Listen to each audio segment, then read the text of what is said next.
তো হাই বন্ধুরা, আজকে আমি দেখাবো আপনাদের শর্ট ভিডিওয় থাম্বনেল লাগাতে ভুলে গেলে কিভাবে থাম্বনেল লাগাবে। চলে যাব আমাদের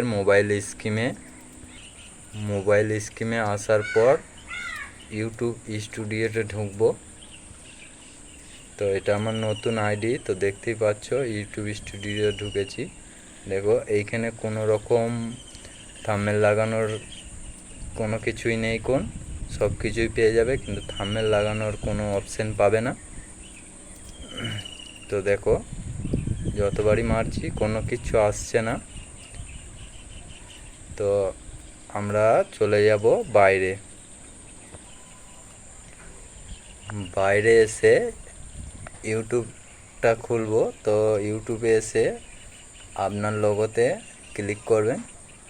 ক্লিক করার পর আপনার ভিডিওতে মারবেন। আপনার ভিডিওতে মেরে দেখতে পাবেন আপনার সব ভিডিওগুলো রয়েছে।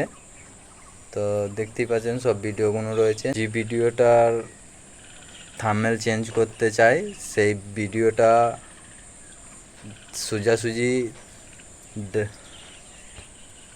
ডান দিকে দেখে নেবে, 3টে থ্রি ডট আছে। তো সেই থ্রি ডটটাই মারলে পরেই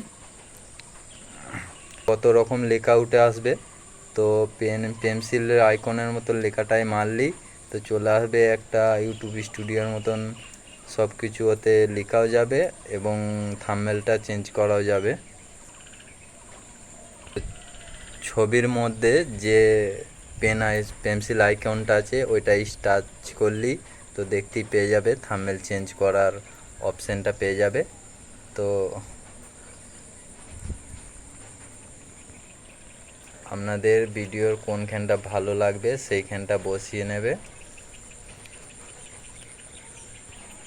তো আমার এইখানটা পছন্দ হচ্ছে, আমি এইখানটা বসিয়ে নিলাম। তো এবার আমি সেভ করে নিলাম। তো সেভ করে নিলেই তাহলেই দেখে নেবেন আপনাদের সেভ হয়ে গেছে। আমার নেট চলছে বলে একটু স্লো চলছে। তো ভিডিওটা আজকে এই পর্যন্তই। ভিডিওটা যদি ভালো লেগে থাকে একটা লাইক এবং কমেন্ট করতে ভুলবেন না।